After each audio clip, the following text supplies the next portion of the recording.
Lamini cɛ fara muso ka denmisɛnnin mabakɔrɔ Elhadji Grand Guidjilo Camara ni y'an sigilen kunnafoni balan kɛnɛ kan waleɲumandɔn foli bɛ ta ka bɛɛ lajɛlen sɛgɛrɛ Grand Guidjilo ntomo bɔkun ye fɛrɛ la dɔn ye bilakun wɛrɛ tɛ anw n'aw de ka boli ka kumaso in ma bɔ baara min bilalen don ka makɔnɔ n'o ye kalimu tabɔ ka sɔgɔbɛ k'an ka lakale to dun kan cɛ ɲuman na lamɛnnikɛlaw bɛ se ka faamuyali sɔrɔ baara in ye jamajɛ baara ye sɔgɔmada na nɛgɛ kɛrɛfɛ juru bɛɛ Jibi Jakite bolo bolodengɔni tan bɛ munumunu na butɔw ni ɲɔgɔn cɛ dɔ bɛ tunɔ min dɔ bɛ jɛngɛ a bɛɛ kun ye min ye laɲiniw bɛ se ka sabati radio Jɛgɛfɔ officiel YouTube o bɛ nɛgɛ tigi yɛrɛ bolo n'o ye Ame Jakite ye ja duman ni son duman lajɛlikɛlaw bɛ tila k'a ye réseau kan yanni ne ye Grand Guidjilo alamisa k'an ka lakale to dun kan na e ko cogo di karamɔgɔ bɔra namu yafa bɔra fa ko numukɛ bolofɛn mɔlen bɛɛ tɛ fɛn dunta ye sike woro binika woro sen naani woro girima a bɛ sara namu a bɛ sara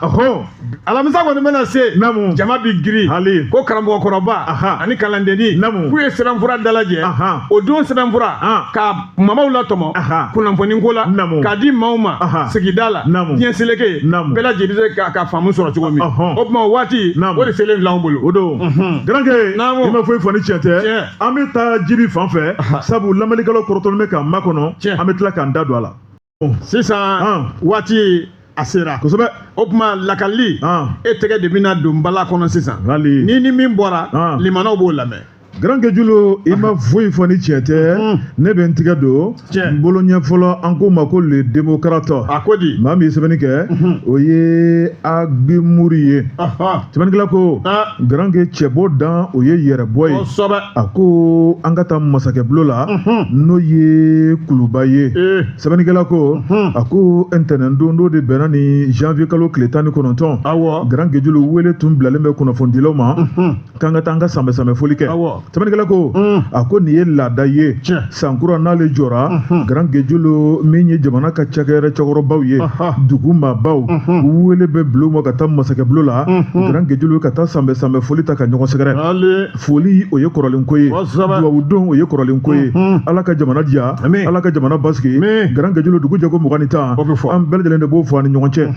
sɛbɛnnikɛla ko Grand Guidjilo min ye kunnafonidilaw ka ɲɛmayaso Grand Guidjilo olu de tun ye an nujuruminɛbaw ye sabu min kɔni ye cɛbɔ dan ye yɛrɛbɔ ye sɛbɛnnikɛla ko a ko kuma min sigira kuma ba tɛ kuma jan tɛ Grand Guidjilo k'a yira k'a fɔ sankura jɔra n'o ye 2026 ye aw de ye kunnafonidilaw ye 4e pouvoir jamana jigi y'aw ye aw jɔyɔrɔ ka bon jamana kɔnɔ n'aw tɛ foyi tɛ ɲɛnabɔ Grand Guidjilo hali ni fɛn t'an bolo a yirala k'a fɔ ko jɔyɔrɔba b'an na sɛbɛnnikɛla ko min ye kunnafonidilaw ka ɲɛmayaso Grand Guidjilo a maa caman tun bɛ kɛnɛ kan sɛbɛnnikɛla ko Grand Guidjilo min ye jamanakuntigi i b'a ye k'a fɔ a ye bonya masegin ta ni kan sɛgɛrɛ k'a yira k'a fɔ ko jamana bɛ dabolo min an bɛ don min na ko bi an bɛ ka min kɛ ko ɲɛdimi don kɔnɔdimi tɛ Grand Guidjilo n'an tɛ min bɛ fɔ ko kun tɛ fɔ dɛ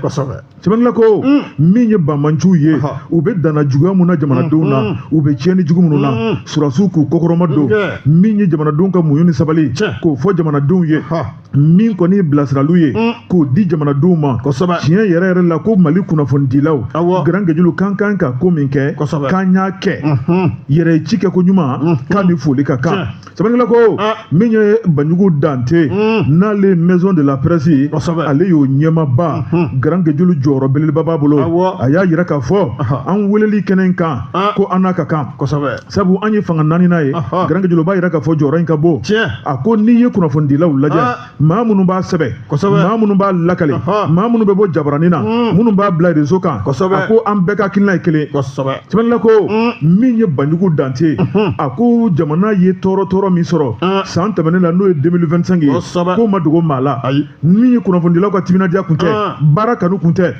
a ko kuma wɛrɛ kun bɛ fɔ min ye jamanadenw ka muɲu ni sabali ko anw de y'a hakilina di jamanadenw ma jamanadenw bɛ se ka sabali cogo min na a ko damadɔ dara ɲɔgɔn kan n'o ye taji ko ye o kɛra sababu ye ni ka baara yɔrɔ caman datugu taji ko o kɛra sababu ye ni ka radio caman datugu o kɛra sababu ye ni ka télévision so caman datugu min ye kalimu tabɔ ka journal ye o kɛra sababu ye ni ka caman datugu min ye maa caman ye o kɛra sababu ye ni k'olu labila ka taa so sɛbɛnnikɛla ko o man galabu fa an bɛ ka tɛmɛ n'an ka baara ye o ma tɛmɛ ka bɔ yen Grand Kajulu min ye radio so caman ye a ko taji tɛ ka sɔrɔ min ye EDM tɛ ka courant di radio so caman bɛ yen olu y'u ka da tugu k'o kɛra bɛɛ ɲɛna yan télévision caman bɛ yen olu y'u ka da tugu k'o kɛra bɛɛ ɲɛna journal caman bɛ yen olu y'u ka da tugu ni ka tila ka dɔ b'u ka personnel la ko musaka tɛ ka d'u ma k'o ye koba ye dɛ o ma tɛmɛ ka bɔ yen Grand Kajulu ko m'an fari faga n'o ye kunnafonidilaw ye an y'an tigɛ di ɲɔgɔn ma hali bi ka baara kɛ fo ka taa bila jamana ka hakilina kɔnɔ tɛmɛnna ko jamana ɲɛmaw ye hakilina minnu ta Grand Kajulu n'u k'o bila sen kan 2026 ko kunnafonidilaw min ye an ka jamana kɔnɔ ka taa bila kɔfɛlaw la Grand Kajulu k'an kan ka min kɛ k'an y'o fɛnɛ kɛ o ma dogo mɔgɔ la o kɔrɔmasuru ye mun ye o ye l'année de la culture 2025 bilal'o kɔnɔ kunnafonidilaw kan ka min kɛ k'a dɔdɔlima Grand Kajulu k'an y'o kɛ o ma tɛmɛ ka bɔ yen min ye AEC jamanakuntigi ka rencontre yan ko kunnafonidilaw kun kan ka min kɛ an y'o fɛnɛ kɛ o ma tɛmɛ ka bɔ yen Grand Kajulu min ye lajɛw dara ɲɔgɔn kan i b'a ye k'a fɔ ko kunnafonidilaw kun kan ka fɛn fɛn kɛ Grand Kajulu Kamara k'an y'o bɛɛ kɛ charte nationale de la paix et de la réconciliation an y'o baara kɛ kan 2025 an y'o baara kɛ Grand Kajulu ko kunnafonidilaw ye min kɛ ka fara Mali ka 22 septembre tɛmɛnen an ye min kɛ k'o sankɔrɔta k'o ma dogo diɲɛma la sɛbɛnnila ko a ko min kɔni nin kɛnɛ kɛra kɛnɛ sale Grand Kajulu an ka bonya tara ka sigi an ma ko hali bi an kan timinadiya min ye Banjugu Dante a ye kuma kuncɛ ni min ye aide de la presse o kuma ko min tun bɛ di an ma k'o tigɛlen don min tun bɛ di an ma k'o tigɛlen don Grand Kajulu min kɔni kunnafonidilaw ye a ye ni minɛ a ka bila o da a ka fisa ni da lankolon ye k'a tigɛlen bɛ nin y'a san joli joli o kuma k'u ka kɔfilɛ k'o la dɛ a ye kumaba fɔ Grand Kajulu n'a sɔrɔla ka di an ma a bɛ mago ɲɛ an ye n'a yɛrɛ ma sɔrɔ ka d'an ma a bɛ kɛnɛba bɔ an ye kunnafoni filɛ nin ye an ye min bɔ le démocrate kɔnɔ u ka bi sɛbɛnni don Buwa Jabate n tɛgɛ donna l'enquête mun bɛ yen n bolo bɔra n'a ye an ka ministre min n'u ko a ma ko Musa Alasani Jalo jago ministre ni ministre ayiwa k'a kumana ka se ka maaw hakili lasigi sunkalo min natɔ filɛ nin ye ne taara an fɛ yen sisan ne kɔrɔ a bɛ bɔ arajo kɔrɔ sunkalo ko kuma ne kɔrɔkɛ Jibi a bɛ sun a bɛ digi min k'a la n'i kɔni y'a baro bɔ ko nin don nata ye sunkalo ye a bɛ wuli ka b'e kɔrɔ a bɛ digi min k'a la sun bɛ digi min k'a la kabini san 10 halisa maa sɔrɔ nin kuma min filɛ o tuma ma limaniya a bɔra arajo kɔrɔ ka ban yɛrɛ awɔ n'an ye parti wɛrɛ ta a bɛ na arajo kɔrɔ kɔrɔkɛ tɛ ka limaniya yɔrɔ min na o b'a yira k'a fɔ dɔgɔnin limaniya ne limaniyalen don Buwa Jabate l'enquête a kumana maa min ye sɛbɛnni kɛ o ko a ma ko AD o don an ka ministre k'a ye wuli ka jɔ kɛ kalo damadɔ yanni sunkalo a k'a kun bɛɛ b'a dɔn ala ɲini kalo o ye sunkalo ye duwawu kɛba o kalo o ye sunkalo ye n'o tɛmɛna baraji ɲini kalo o ye sunkalo ye an ka ministre min bɛ commerce kunna Musa Alasani Jalo ntɛnɛn tɛmɛnen janvier kalo tile 19 san 2026 a yɛrɛ ka cakɛda la a ye ɲɔgɔn dalajɛ belebele a y'o kɛ dugu jagokɛlabaw magoba tigiw minnu bɛ na ni balo ye ka don jamana kɔnɔ k'a ta fɛnw bɛɛ kana a n'olu bɛɛ lajɛlen de sigira ka sigi ka kɔrɔfɔ k'a kɛ a kumana a y'a yira ya kuma b'a la kabini waati jan k'olu kɛn bɛ ka wuli ka jɔ kɛ sunkalo la an bɛ fɔlɔ fɛn minnu na n'an bɛ o k'an da dumuni ye ka se k'o ɲini k'o bila an senkɔrɔ o ɲinini o kana kɛ gɛlɛya fɛn ye o bɛɛ kɔfɛ a ko a kɔni b'a dɔn sugu kɔnɔ ko gɛlɛya tɛna kɛ baloko la sunkalo a kɔnɔna la ka sabu olu ni gouvernement yɛrɛ kɛn bɛ ka wuli ka jɔ min kɛ yaasa an dusu bɛ se ka suma hamijugu kana kan na balo ka sɔrɔ kɔngɔ kana kɛ sunkalo kɔnɔ ala la k'u ka baara k'o kɛra o ye Musa Alasani Jalo a ka wuli ka jɔ k'a barika bonyalen don balo min kan k'a bila ale kɔni bolo ayi k'o ti dɛsɛ bilen fiyewu o la sa o y'o wuli ka jɔw kɛ hali ayiwa wusuru n'o ye salenko ye gouvernement o y'o yɔrɔ labila yaasa jagokɛlaw u bɛ se ka ninakiliba k'o sɔrɔ u ka baara kɔnɔ n'an b'a fɔ olu ma ko TVA taxe conjoncturelle o n'a tɔw bɛɛ lajɛlen ani TCI ayiwa n'o ɲɛsinnen bɛ yaasa ka jago ka degun min talen bɛ an kan dɛmɛ ka se ka kɛ o la sugu a kɔnɔna la a y'o kɔrɔfɔ min kɛ a tilal'o la pewu a nan'i da don an ka tajiko kuma la ministre Alasani Jalo ko wuli ka jɔ cɛsiri baara belebele k'u kɛ mɛn k'o kɛ yaasa taji ko o bɛ se ka nɔgɔya jamana a kɔnɔna la cogo min na ko gouvernement fana kelen bɛ ka wuli k'o wuli ka jɔ kɛ sira min ni jago kɛ sira don sɔrɔ sira don o ye kayikaw ka sira ye première région o baara kɔni ko o dabɔlen an bɛ yɔrɔ min na komi sisan alaladenw n'a nata ayiwa ko o fana bɛ kɛ tɛmɛsira ye ayiwa balo siraw ka taa o dugu fɔlenw na ani ka na bɔ ka yan fan fɛ ka ni ɲɛsin an ka duguba yɛrɛ a kɔnɔnaw la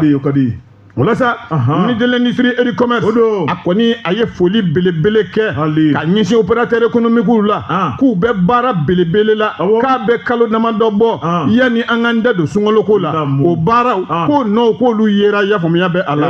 a kɔni b'a dɔn wulikajɔ min bɛ ka kɛ u fɛ da dumuniko la sunkaloko ayi k'o tɛna kɛ gɛlɛya fɛn ye bilen Musa Alasani Jalo halisa a bɛ ka kuma ko ye ala la ko bilankɔrɔ min kan ka kɛ ko a bɛ se 25,000 o tɛ ba 25 o tɔni sukaro ko bilankɔrɔ ko o bɛ yen ko sunkalo kalo ayi k'ale kɔni bolo ko gɛlɛya tɛna na ye o bɛɛ lajɛlen ye sɛnɛkɛlaw ka wulikajɔ ye min ni a bilala sen kan yafaamuya b'a la an ka baarada dɔ bɛ yen office du Niger k'olu fana ko 15,000 tonnes de riz k'o bila n bɛ yafama b'a la interprofessionnel de riz olu ka baara kɛlen ye wa ko a ɲɔgɔn ye kɛnɛ kɔnɔ o maa kofɔlen minnu filɛ k'u tun bɛ kɛnɛ kɔnɔ k'a kɛra u yɛrɛ sigilen ɲɛna l'enquête ale ka kɔrɔfɔ de ye nin ye min bɔra bi yafama b'a la ale ka sɛbɛn don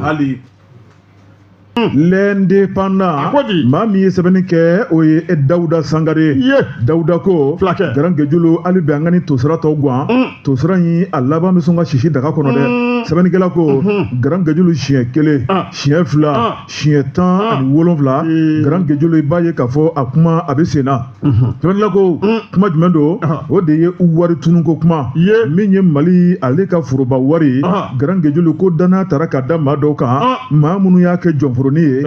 ka tila ka tɛmɛ n'u yɛrɛ ye nka garange bolo ma funu a bɛ da tigi kan na maa minnu bɛ yen ni danaya taara ka dɔw kan ni k'u bila jɔyɔrɔ la Garan Gejulo ko wari dɔ tununu nɔfɛ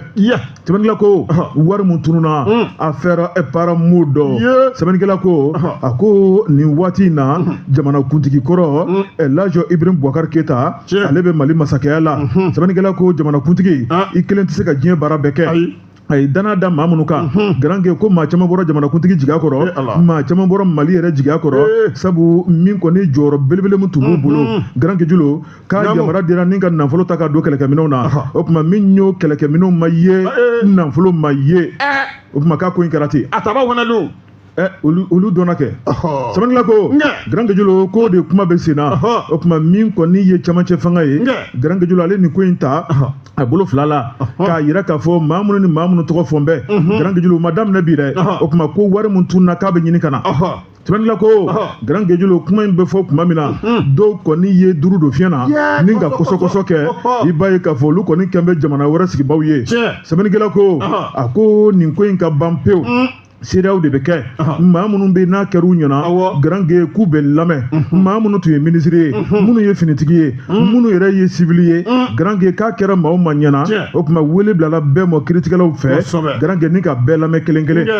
sɛbɛnnikɛla ko a ko nin ko in tɛ ko denni ye nin ko in ale ka yanga ka bɔ fo ka damatɛmɛ Garange ni kiiri bɛ kɛ ka jaabiw sɔrɔ a la min kɔni ye témoignage ye n'o ye seereya ye i b'a ye k'a fɔ maaw bɛ wele ni k'u da don ko dɔ la Garange ko de b'a ko jɛya sɛbɛnnikɛla ko a ko kiiritigɛlaw mago bɛ maa minnu na Garange n'o de kɛn bɛ gɛlɛyaba ye nin ko in na o tuma i tulo kɛrɛbɔsigi madamu Bintu Kamara o tuma k'u mago b'o la ni k'o ɲininka k'a sababu kɛ madamu Bintu Kamara Garange k'ale yɛrɛ kɔni tigɛnɔ bila dɔ kɛ min kɔni ye kuranko kuma ye an ka jamana in kɔnɔ min ma taa maa caman jimi sira fɛ o tuma k'a na kɛ n'a bɛ ko dɔ kalama o ma tɛmɛ ka bɔ yen Garange min ye Abdoulaye Idrissa Maïga jamana premier ministre kɔrɔ min ye Ibrahim Boubacar Keita ale tile o tuma k'u mago b'ale fɛnɛ na o fɛnɛ ma tɛmɛ ka bɔ yen général de corps d'armée Sadio Kamara l'actuel ministre de la défense et des anciens combattants o tuma k'u mago b'o fɛnɛ na vraiment tɛmɛ ka bɔ yen général de division Ibrahima Daïrou Dambélé ale ye Mali ka lasigiden ye min bɛ Arabie Saoudite la nin waati la grand k'u mago b'o fana la vraiment tɛmɛ ka bɔ yen général de division Djidje Dako ale masigi Mali ka ambassadeur ye min bɛ Japon jamana la u ko k'u mago b'o fana la vraiment tɛmɛ ka bɔ yen général de division Ablaye Coulibaly l'ancien chef d'état-major des armées k'u mago b'o fana la vraiment tɛmɛ ka bɔ yen général des armées min ye Souleymane ni Doucouré k'u mago b'o fana la ale chef d'état-major des armées de l'air kɔrɔ ye grand kejulu k'u mago b'o fana la k'o lamɛn vraiment tɛmɛ ka bɔ yen min ye Cɛmɔgɔ Sangare ye k'u mago b'o fana la l'ancien ministre de la défense des anciens combattants grand ke ninnu kɔni ma ye u ye weleli kɛ ko ka n'u lamɛn u ma ye maa dɔw ko n'o ye kiiritigɛla dɔw ye a ko ninnu ka lamɛn k'a nafa ka bon kosɛbɛ nin kiiri jaabi la o tuma n'a dun ma k'a fɔ ko ninnu ka yebaliya grand ke ko kɔni sɛbɛn tɛna k'u tɛna o tuma ko b'a yira k'a fɔ nin ko in grand ke k'ale bɛ k'a gulonnen bɛ maa minnu kan ka lamɛn n'a fɔra k'olu tɛna k'a ko bɛna diya cogo di ɲininkali gɛlɛn sɛbɛnnikɛla ko grand ke min ye nin ko in ye i b'a ye k'a fɔ hali bi ji kɔni dugulen bɛ sɛbɛnnikɛla ko dɔw lamɛnna dɔw kɔni sigilen bɛ kulu ba kɔnɔ a ko dɔw ye duuru don fiɲɛ na grand ke ko ma dogo maa la sɛbɛnnikɛla ko grand ke min ye nin kiiri in ye i ka da la k'a fɔ k'a bɛna s'a kuncɛyɔrɔ la dɛ ntɛnɛn nata n'o bɛ bɛn kalo tile 26 ma sɛbɛnnikɛla ko ɲininkali minnu bɛ yen grand ke maa minnu kɔni bɛ bolokɔrɔ k'olu ɲininka yaasa ka nin ko in k'a laban minnu ye duuru don fiɲɛ na i tulo kɛrɛbɔsigi Tiɛna Kulibali o tuma ale ancien ministre de la défense ale ma ye o ma tɛmɛ ka bɔ yen général min ye général Musa Bemba Keita grand kejulu ko ale fana lamɛnna minnu lamɛnna olu de tɔgɔ filɛ Tiɛna Kulibali ale lamɛnna général Musa Bemba Keita ale lamɛnna vraiment tɛmɛ ka bɔ yen grand kejulu min kɔni maa wɛrɛ fana bɛ yen n'o ye Musa Darabo ye ale fana lamɛnna vraiment tɛmɛ ka bɔ yen grand kejulu n'i y'a lajɛ Souleymane Bemba ale fana lamɛnna sɛbɛnnikɛla ko a ko n'i ye nin ko in lajɛ grand ke minnu lamɛnna olu ka tiɲɛ fɔ olu y'a yira k'a fɔ minnu kɔni bɛ yen n'olu ma lamɛn ko fo ka wele de bila olu fana ka lamɛn bɛɛ y'i ta fɔ nin ko in na a kuma cayara dɛ a ko wariko kuma grand ke ka tiɲɛ n'a nkalon wɔgɔ bɛ ɲɔgɔn na fɛn fɛn da b'a ko la ko ka bɛɛ lamɛn sɛbɛnnikɛla ko grand ke kuma in a ka ca n'an ko an b'an da don papier kɔnɔ kuma la grand ke wula bɛ se k'an to a la hali maa dɔw bɛ yen grand ke k'a kuma sarala minnu na n'olu da t'a la u bolo t'a la grand ke k'a fɔra ko ka nin bɛɛ wele jamakulu de bɛ kɔfɛ minnu kan ka wele k'u bɛɛ lamɛn nin ko in na maa tɛ nin ko in laban cogo dɔn dɛ kunnafoni filɛ nin ye an ye min bɔ l'indépendant kɔnɔ Dawuda Sangare ale ka sɛbɛnni don Gejulu Kamara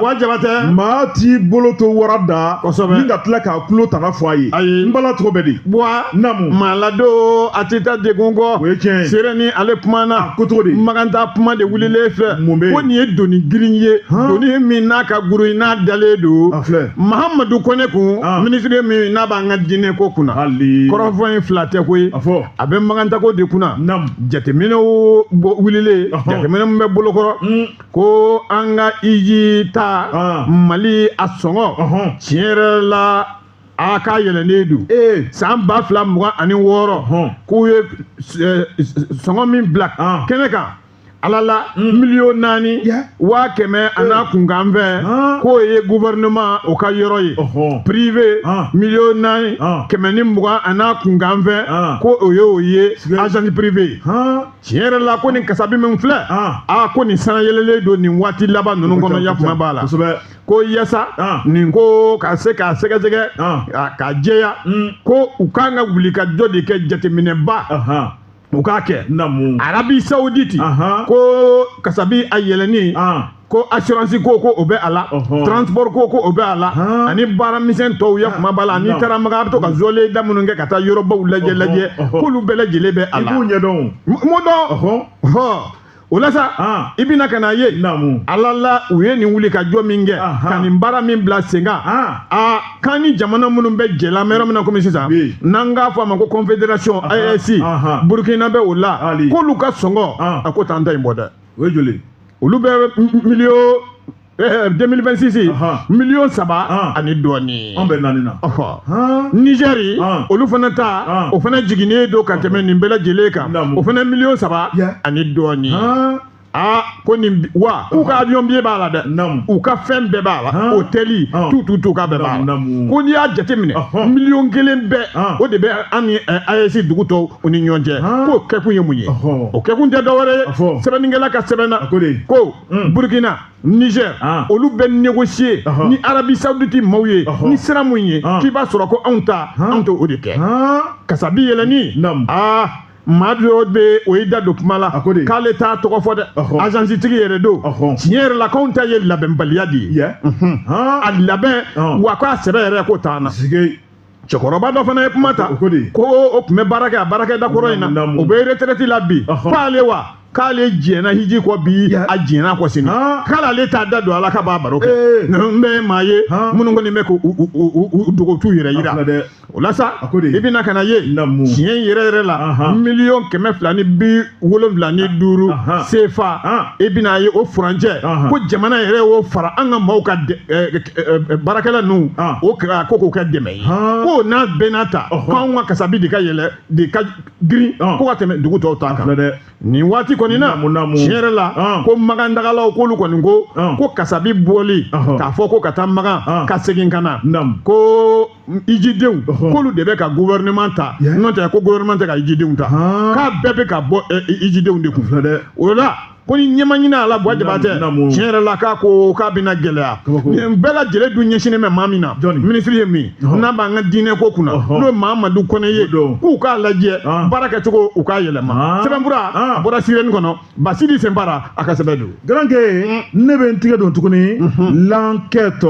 Garanke maa min ye sɛbɛnni kɛ o ye SB ye a ko an ka taa kɔɔriko la Garanke min ye san 2025-2026 sɛbɛnnikɛla ko i b'a ye k'a fɔ samiyaji a bɛ sira la ka na dɛ a ko janto yɛrɛ la Garanke Julu Kamara olu ka di kosɛbɛ sɛbɛnnikɛla yira k'a fɔ a ko n'i ye farafinna tilebiyanfan lajɛ Garanke dugukolo b'an bɛɛ bolo an bɛɛ ye sɛnɛkɛla ye nka hakilinaw tɛ kelen ye baarakɛbolow tɛ kelen ye sɛbɛnnikɛla yira k'a fɔ Mali ale de kɔni bɛ ɲɛfɛ waati bɛɛ min ye UEMOA jamana 8 olu ni ɲɔgɔn cɛ kɔɔri sɛnɛko la Garanke san o san anw de bɛna an jɔ jɔyɔrɔ fɔli la Ngaki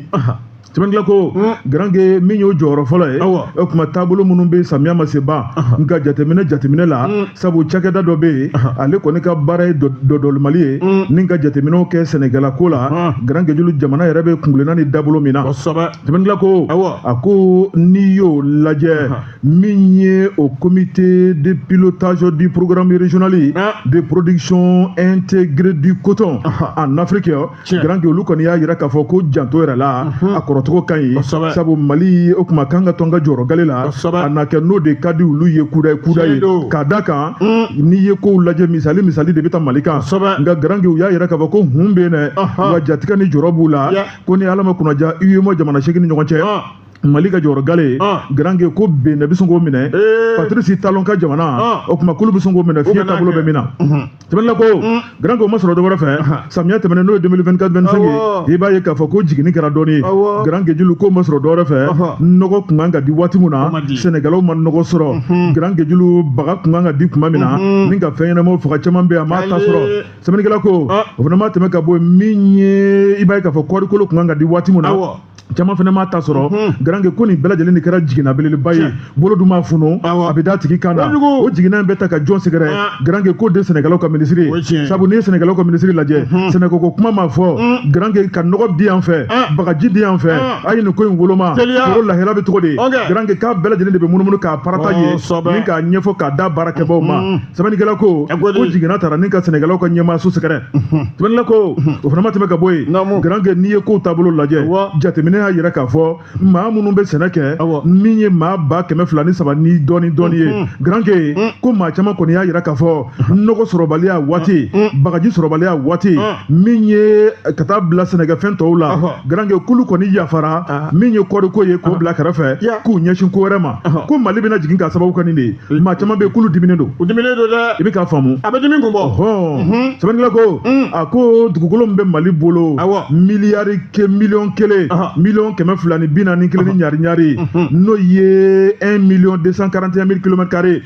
a ko n'i y'o lajɛ Garange an kɛmɛ ka yɔrɔ mun labila sɛnɛ ye o de ye 533,779 hectares ye. Garange ko tɛ bɛɛ bolo o ye yɔrɔ belebelebaw de ye. Kɔngɔ man ɲi ka Mali minɛ, gɛlɛya man ɲi ka Mali minɛ. Garange an kan k'an ka jamana balo wari la ni ka tila ka maa wɛrɛ balo n'an ye baara kɛ dɛ, n'an ye baara kɛ dugukolo b'an bolo, dugukolo ko k'ale baara. Garange kan ka dugukolo tigɛ baara kɛcogo maa minnu bɛ yen n'olu kan k'o kɛ. Garange ko dɔɔni de bɛ ka kɛ k'a tɔ bila kɛrɛfɛ, mun na a bɛ ka bila kɛrɛfɛ o ɲininkali gɛlɛn bɛ yen. Sɛbɛnnikɛla ko a ko Mali taabolo filɛ dɛ, Mali ka jɔyɔrɔ gale kɔɔriko la ko san wɛrɛ saison an bɛn'o bila k'o di Benin ma k'o jatew yɛrɛ ka ban min man ɲi ka kɛ. Kunnafoni filɛ nin ye an ye min bɔ l'enquête kɔnɔ u ka bi sɛbɛnni don. Karamɔgɔ Buwa, naamu, l'indépendant kuma n'an bolo ko cogo di? Ko tasuma wulilen don. Mali ye ntolati farikolo ɲɛnajɛ subhanalayi. Coupe d'Afrique min tɛmɛnen filɛ nin ye k'a nana ɲuguɲugu ni nana de ɲagaɲaga ye.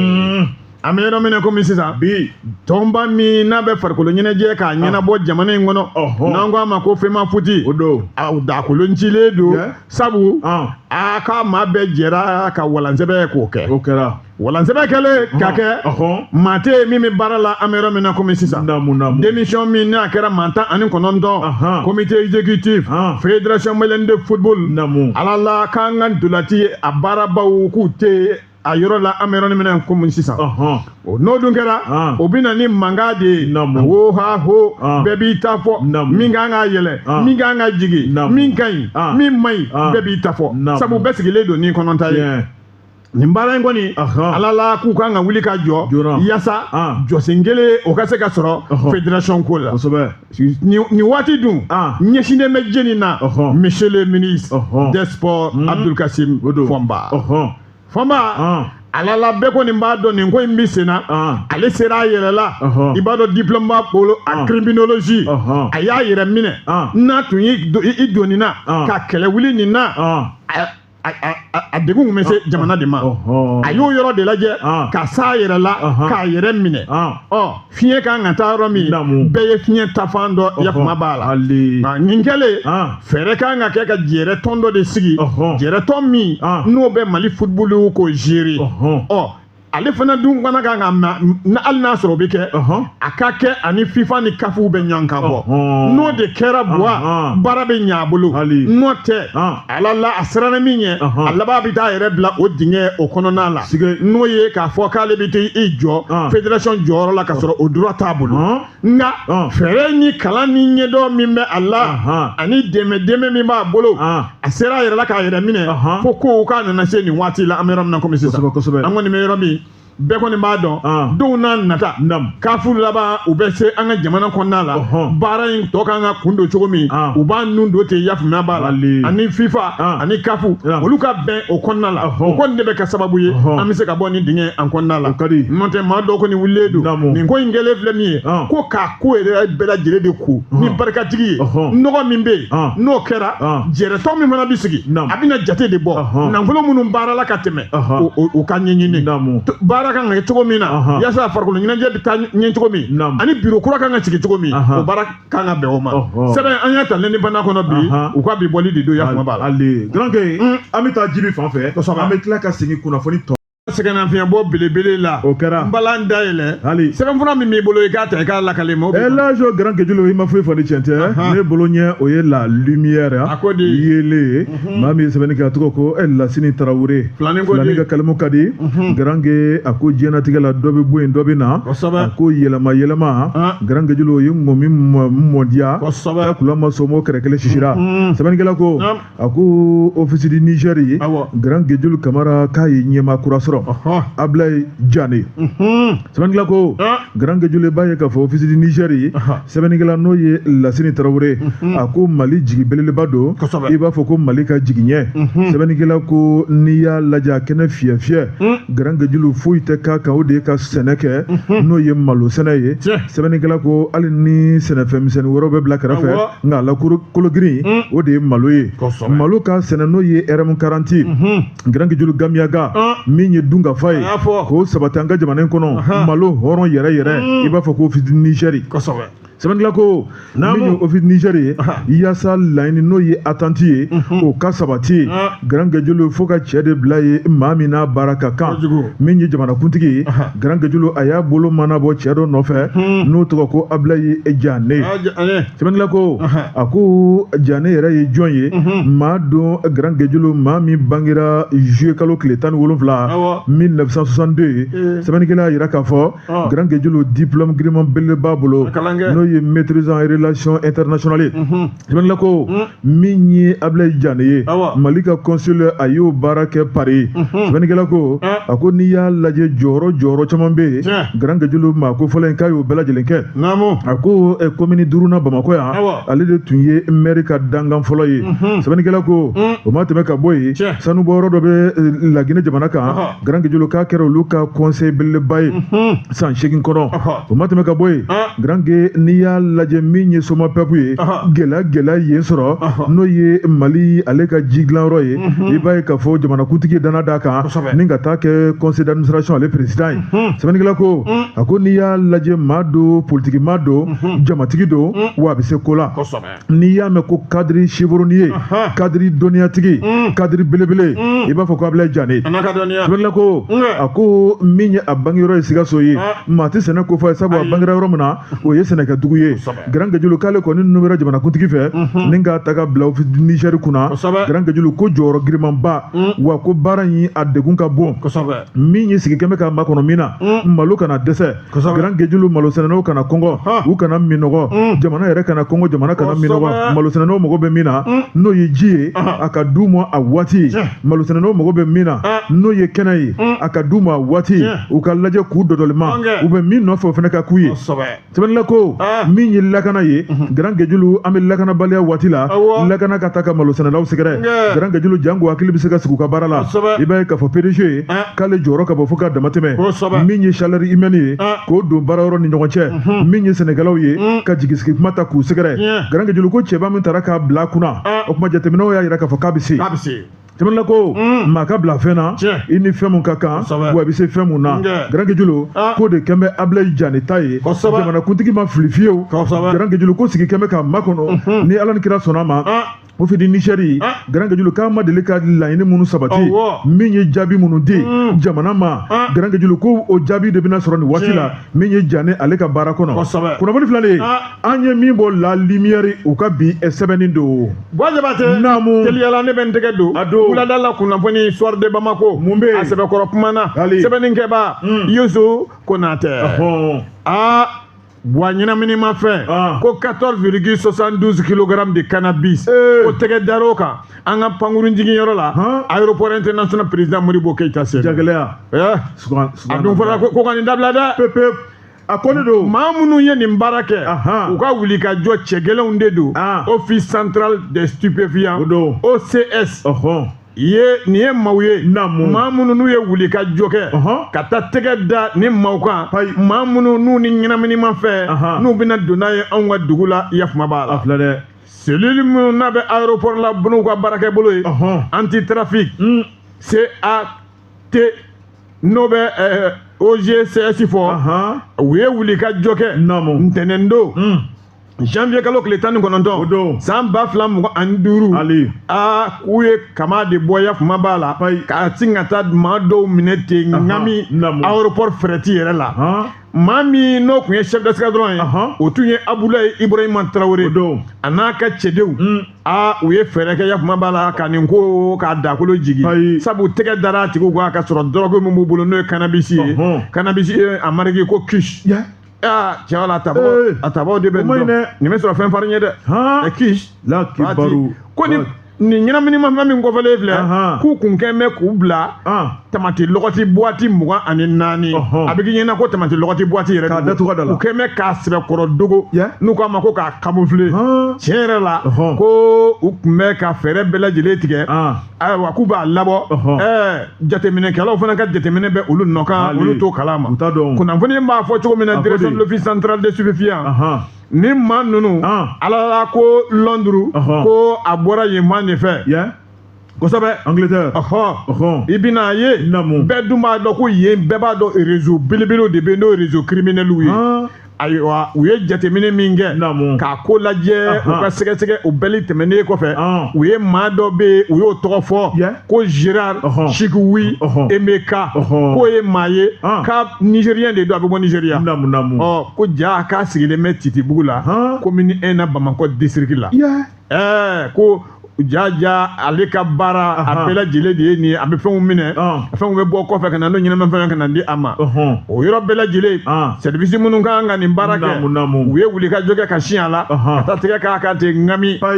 kunnafoni dɔ a na t'o ɲɛfɔ OGSS maaw bolo sabu colonel major Fuseni Keita a ko a b'a ka cɛdenw sɛbɛkɔrɔ fo u ka nin wuli ka jɔ n'u ka baara n'u ka cɛsiri ani baara ɲɛdɔn na ka sabu kɛ u bila la sira min kan k'u bɛ k'a baara kɛ bɛɛ kɔni b'a dɔn sankura in na a daminɛ ba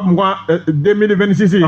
directeur OGSS k'a ye wele bila yafuma b'a la ko population ko olu fana dɛmɛ nin baara la ko de b'a to ko tɔ k'a bɛ ɲɛ u bolo u ka ministre min bɛ sécurité de la protection civile k'o ko fɔ Général Daoud Ali Mohamedine ala la ko kɔni y'a yira k'u filɛ baara min na k'u k'a kɛ ko jamana ɲɛmaaw b'u kɔ bi u b'u kɔ sini sɛbɛn a bɔra soir de Bamako kɔnɔ a ka bi bɔlen Yusu Konate ka sɛbɛn don Grand Gueye ala k'a hakili ɲuman d'a ma yarabi ɲɛnaminimafɛn Grand Gueye a bɛ jamana lasegin kɔ sabu adamaden n'i y'a ta i bɛ bɔ i dabolo kan ni dun bɔra i hakili kan Grand Gueye i bɛ kɛɲɛ kɛ ko kɛbali kɛ min man ka kɛ i b'i yɛrɛ kumasulu k'i ka kabila kumasulu k'i ka jamana kumasulu ala k'a hakili ɲuman di bɛɛ ma hakili ye fɛnba ye Grand Gueye o tuma fɛn banbali jate dɔn kibaruya min tun b'an bolokɔrɔ bi alamisa nin bɛ fu sɔrɔ dan na wale ɲuman dɔn foli bɛ taa ka bɛɛ sɛgɛrɛ nka n b'o de fɛ dɔn bi baara a tun nunjuru bɛ ji b'i bolo k'a fɔ ka wale ɲuman dɔn bi ma dugujɛ wa ko de min ye bi ma dugujɛ Grand Gueye joli i b'a ye k'a fɔ ale kɔni sɛgɛnna kosɛbɛ min ye Jibi ye ale dɔ bɛna nɔrɔ bila sisan ni Amedi ye o tuma fulakɛ dɔ bɛ wuli fulakɛ dɔ b'i sigi ni fulakɛw banna misi nunjuru minɛ ma u bɛna nɛgɛ nunjuru minɛ Grand Gueye o tuma Amedi k'a yɛrɛ fo ale de ye nɛgɛ tigi yɛrɛ ye Grand Gueye ale jɔn b'a sen ka kabini nɛgɛ kɛɲɛ 11 min ye radio Jɛgɛfɔ officiel ani YouTube ye k'u bɛɛ lajɛlen fo k'u waleɲuman dɔn jamajɛ baara i b'a fɔ ko Jɛgɛfɔ radio Jɛgɛfɔ a bɛ n dama Grand Gueye min ye Jɛgɛfɔ ye maa de bɛ misali ta kan n'o tɛ a tɛ misali ta maa kan min ye baara kɛcogo ye Grand Gueye u bɛ tali kɛ bɛɛ lajɛlen de sɔnna ni ka jɛ k'an bolo di ɲɔgɔn ma o de kama an b'a fɔ waati bɛɛ ko jamajɛ baara o de bɛ Jɛgɛfɔ kɔnɔ e ni ne o ye alamisa a kɛtɔ b'o kan Sol Ala Mohamed